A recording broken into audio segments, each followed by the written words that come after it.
추미애 당대표 수퇴선언으로 더불어민주당 제162차 최고위원회의를 소개하겠습니다. 네, 회의를 속개합니다. 추미애 당대표의 발언이 있겠습니다. 북한이 오늘 새벽 79일간의 침묵을 깨고 또다시 미사일 도발을 감행했습니다. 우리 정부와 국제사회의 기대와 노력을 저버리는 무책임하고 무모한 행위를 강력히 규탄합니다. 북한의 밝은 미래는 핵과 미사일을 갖는다고 해서 보장되는 것이 절대 아니며 오로지 대화와 평화 속에서 보장된다는 것을 다시 한번 말씀드립니다. 이번 도발은 우리 정부가 사전 예후부터 면밀히 파악하기 시작해 발사 2분 만에 보고됐고 6분 만에 원점 타격 훈련을 했으며 7분 만에 NSC 긴급 소집 등 당국의 긴밀하고 치밀한 대응도 돋보였습니다. 북한의 도발에 대해 문재인 정부는 역대 그 어느 정권보다 강력하고도 단호한 안보 의지를 갖고 있습니다. 정부는 튼튼한 한미 공조 속에 북한의 추가 도발로 더욱 예민해진 한반도 정세 관리에 만전을 다해 주실 것을 당부드립니다. 어제 대통령 주재의 혁신성장 전략회의가 청와대에서 개최되었습니다. 어제 회의의 주요 요지는 혁신의 주체는 민간이며 혁신을 불러일으킬 민간의 상상력을 정부와 정치권이 발목을 잡지 말고 적극적으로 지원해야 한다는 것이었습니다. 지난 3분기 우리나라 경제 성장률이 OECD 회원국 평균인 0.5%보다 2배 이상 높은 1.4%로 성장률로 2위를 기록했습니다. 이는 우리 경제가 회복세가 다른 나라보다 빠르다는 것을 의미하는 것으로 매우 반가운 소식이 아닐 수가 없습니다. 역대 사상 최고의 수출 포조와 문재인 정부에서 편성된 11조 원 규모의 추경 예산 집행이 성장률의 토대를 제공했다면 촛불혁명과 정권교체를 통한 국가 리더십의 교체와 국가 시스템의 정상화 그리고 성숙한 국민의식이 그 핵심 원동력이 될 것입니다. 또한 우리 경제의 회복세가 계속 탄력을 받고 획기적인 체질 변화를 위해서는 부정부패 지수를 선진국 수준으로 확실히 낮춰야 할 것입니다. 부정부패는 기업 비용을 증가시키고 가격 상승과 임금 하락, 투자 감소로 이어지게 해 경제 전반에 악영향을 미치게 될 것입니다. 문재인 정부가 추진하고 있는 적폐청산 노력은 이처럼 경제에 악영향을 미치는 구조적 부정부패의 척결을 위한 것입니다. 그러므로 야당이 주장하는 적폐청산이라는 과거의 발목이 잡혀 우리 경제가 미래로 가지 못한다라고 하는 것이야말로 터무니없는 주장일 것입니다. 오히려 적폐청산이야말로 경제 성장을 위한 핵심 전략이라 할 수가 있는 것입니다. 문재인 정부와 더불어민주당은 혁신 성장과 적폐 청산을 통해 더불어 잘 사는 대한민국을 만들어 나가는 데 최선을 다할 것입니다. 2018년도 예산안 법정 시한이 이제 3일 앞으로 다가왔습니다. 내년도 예산안은 문재인 정부의 국정 철학을 담은 사람 중심 예산으로 우리가 직면한 저성장과 양극화의 경제 문제를 해결하고 민생을 회복시키기 위한 것입니다. 지난 정권 시절 어버이연합에 지원했던 관제대모 자금이 퍼주기 예산이며 최순실 일당의 호주머니를 채워줬던 예산이 바로 퍼주기 예산일 것입니다.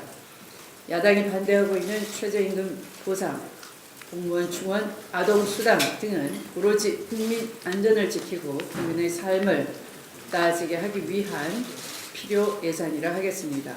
지금 국민들은 정권교체 이후 처음 제출된 국민들의 염원이 담긴 예산안이 국회에서 과연 어떻게 처리될 것인지 관심 있게 지켜보고 계십니다. 따라서 국회는 높은 책임감을 갖고 국회의 기본적 책무라 할 수 있는 예산안 심사에 박차를 가해야 할 것입니다. 또한 반드시 법정 시한 내에 예산안을 처리해야 할 것입니다.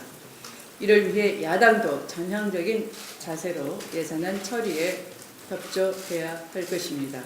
더불어민주당은 법정 처리 시한 내에 예산안이 반드시 처리될 수 있도록 전력 투구를 하겠습니다. 말씀을 마치겠습니다. 우원식 원내대표의 발언 듣겠습니다. 아닌 밤에 홍두깨라고 심재철 국회 부의장이 어제 문재인 대통령을 내란죄로 고발해야 한다는 막말을 했습니다. 솔직히 대꾸할 가치를 느끼지 못합니다. 이런 분이 국회 부의장이라는 사실이 같은 국회의원으로서 부끄러움이 느껴집니다. 북한의 도발에 관해서 추미애 당대표께서 말씀하셨기 때문에 한마디만 붙이겠습니다. 북한의 탄도미사일 발사는 한반도 긴장을 고조시킬 뿐만 아니라 국제 평화와 안전을 중대하게 위협하는 행위로 무모한 도발을 일삼고 있는데 강력하게 규탄합니다. 정부는 국제사회와 힘을 모아서 단호하고 실효적인 대응 조치에 만전을 다해 주실 것을 요청드립니다. 예산안 처리를 코앞에 두고 북한의 미사일 발사로 안보 위기가 또다시 가중되고 있습니다. 이럴 때일수록 민생 안보 예산에 대한 초당적 협력을 통해 국민을 안심시키도록 해야 합니다. 민생이 곧 안보입니다. 민생이 든든해질 때 안보도 그만큼 단단해질 수 있는 것입니다. 어제 대통령 주재 혁신성장 전략회의를 통해 문재인 정부의 혁신성장 구상이 본격적으로 궤도에 올랐습니다. 혁신성장은 부가가치 중심의 제조업 혁신과 산업 전반의 4차 산업혁명 확산의 계기를 마련해서 새로운 성장 동력을 만드는 일입니다. 더불어민주당은 예산과 입법을 통해 혁신성장이 선도사업들로 구체화되고 국민의 삶에 닿을 수 있도록 최선을 다할 것입니다. 정부가 혁신성장에 힘찬 시동을 거는 상황에서 이를 뒷받침할 예산이 야당에 꽉 막혀 있어 답답하기 이를 데 없습니다. 어제까지 2+2+2 회의와 소소위가 연일 진행되고 있지만 공회전만 거듭하고 있습니다. 야당은 창업 성장 기술 개발, 창업 생태계 기반, 창업 저변 확대 예산, 신재생 에너지 관련 예산과 각종 R&D 예산 등 혁신성장 예산을 줄줄이 반대하고 있는데 혁신성장 예산은 미래 예산이며 그것을 막는 것은 대한민국과 국민의 미래를 볼모로 잡는 것과 다르지 않습니다. 일자리 민생 예산 반대로 국민의 현재와 혁신성장이라는 미래도 가로막는 일은 결코 있어서는 안 됩니다. 남은 기간 대화와 타협의 정신을 발휘해서 예산안을 기한 내에 반드시 처리하자는 말씀드립니다. 어제 환경노동위원회에서 심의하려던 건설 근로자의 고용 개선 등에 관한 법률 개정안 논의가 자유한국당의 거부로 무산됐습니다. 추운 날씨에도 19일간 고공농성을 벌인 건설 노동자 2분과 어제 국회 앞에 모인 1만여 명이 넘는 전국의 건설 노동자들이 간절한 바람을 저버린 이 같은 결과에 매우 안타까움을 느낍니다. 건설 근로자 고용 개선법은 건설 근로자들의 노후 보장 확대를 위한 공제 가입 범위를 확대해서 사회 안전망을 두텁게 하려는 것으로서 건설 노동자들의 오랜 수건이었습니다. 자유한국당이 타법 처리에 의견이 반영되지 않았다고 일방적으로 법안 심의를 거부한 것은 또다시 절박한 건설 노동자들의 요구를 정쟁의 대상으로 삼은 것입니다. 참으로 옳지 않은 태도입니다. 민생 법안에 이어서 검찰개혁의 출발점인 공수처 설치 법안 또한 자유한국당의 회방에 가로막혀서 소위원회 문턱도 넘지 못하고 있습니다. 오늘 예정된 법사위 제1소위에서 공수처 관련 법안들은 아예 논의 대상에서조차 거부되었습니다. 참으로 개탄스러운 일입니다. 자유한국당의 이 같은 태도는 시대적 흐름인 검찰개혁에 찬물을 끼얹는 행위일 뿐 아니라 의회 민주주의를 정면으로 부정하는 처사입니다. 공수처에 대한 국민 지지가 80%에 달합니다. 이렇게 국민을 정면으로 무시해도 된다는 것입니까? 문제가 있다고 판단되는 부분이 있으면 대화와 타협을 통해 이견을 좁혀나가는 게 순리입니다. 또한 검찰개혁을 갈망하는 국민에 대한 도리이기도 합니다. 3살 먹은 어린아이도 아니고 자신들 마음에 들지 않는다고 모든 논의를 틀어막으면 그리고 무조건 싫다고만 외치는 게 어찌 공당이 해야 될 처사입니까? 자유한국당의 공수처에 대한 협조를 다시 한번 부탁드립니다. 이상입니다. 임동호 최고위원의 발언이 있겠습니다.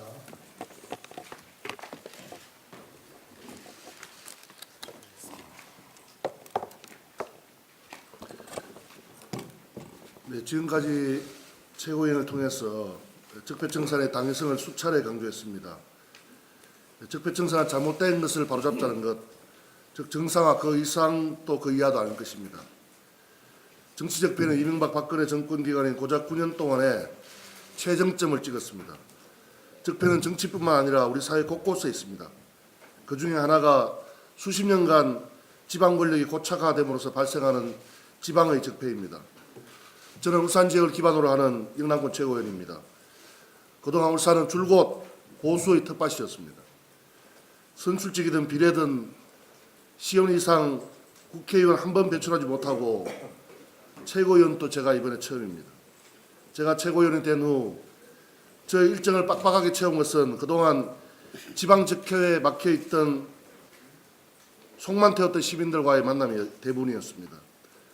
그들 중 대부분은 공무원 권력의 카르텔로부터 소외된 사람들입니다.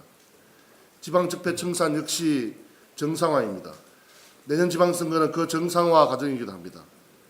아울러 그곳에 사는 시민들과 저로서는 마땅히 치러야 할 또 한판의 싸움이기도 합니다. 매번 선거가 끝나면 험지에서 고군분투했다는 오래된 위로를 들어야 했고 문재인 정부 출범 이후 괄목하나만 성장이 있었지만 여전히 현실은 기울어지는 운동장입니다. 바라건대 오늘 이미 주지의 사실을 굳이 이 자리를 빌어서 다시 말씀드릴 수밖에 없는 이유를 잘 헤아려 주십시오. 고맙습니다.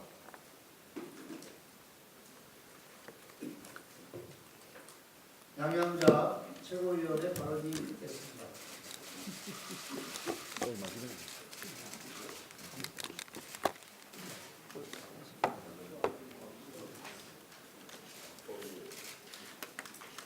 네, 청와대가 오늘 성폭력 예방 교육을 합니다. 문재인 대통령은 예외 없이 참석하라라고 함으로써 성폭력, 성희롱 척결을 위한 강한 의지를 보여주었습니다. 며칠 전에도 문재인 대통령이 직장 내 성폭력, 성희롱 발생 시 피해자의 문제 제기를 막는 2차 피해가 발생할 경우 기관장, 부서장의 책임을 물을 것이라고 강력하게 경고했습니다.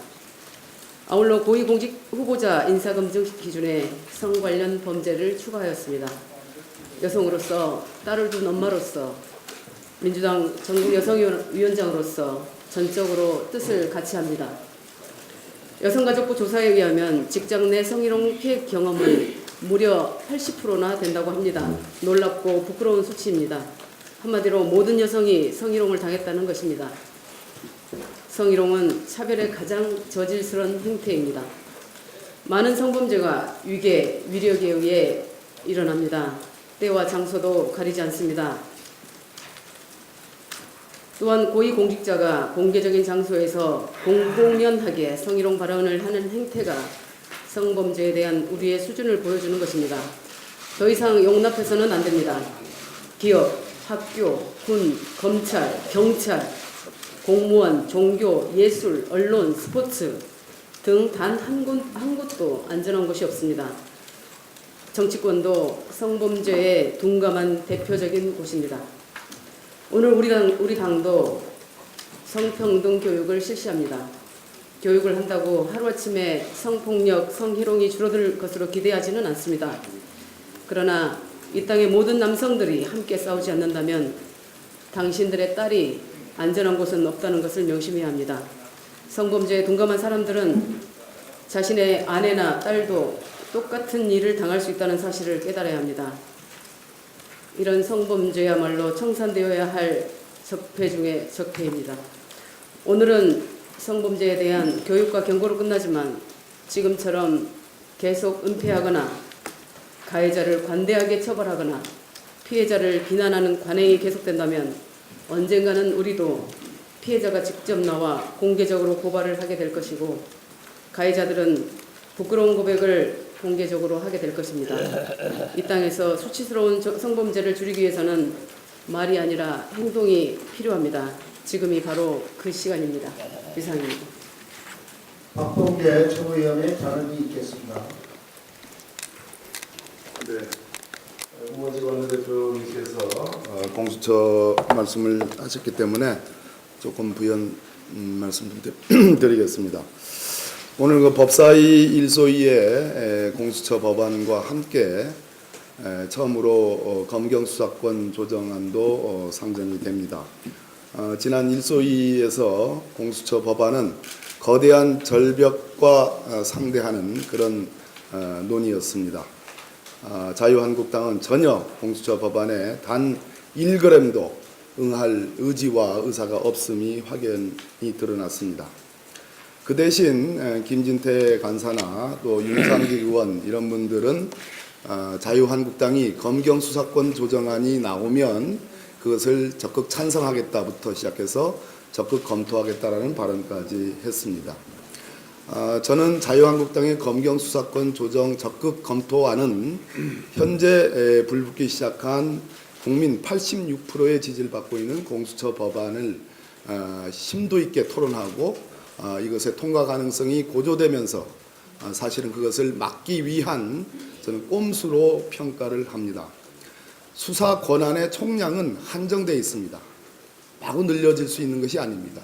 그 수사 권한의 총량이 한정된 것을 가지고 검찰과 경찰 그리고 새로운 기관인 공수처에게 어떻게 배분할 것인가가 제도 개선의 핵심 중에 핵심입니다.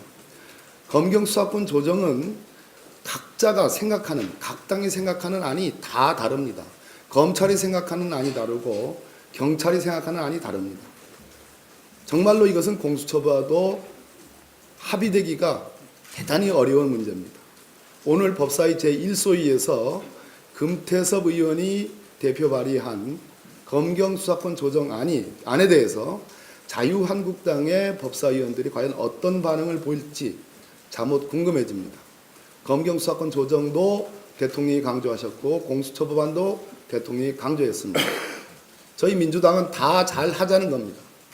검찰이 이 두 가지 제도를 통해서 제도 개선을 통해서 건강해지고 권력 남용이 막아지고 대통령의 권력과 유착해서 정치적 중립성을 잃고 그래서 봐줄 사람 봐주고 억울한 사람 뒤지는 그러한 검찰만 아니라면 검경수사권 조정이든 공수처 법안이든 다 필요하다는 것이 저희 당의 생각이라는 점을 말씀드립니다. 네, 이상입니다.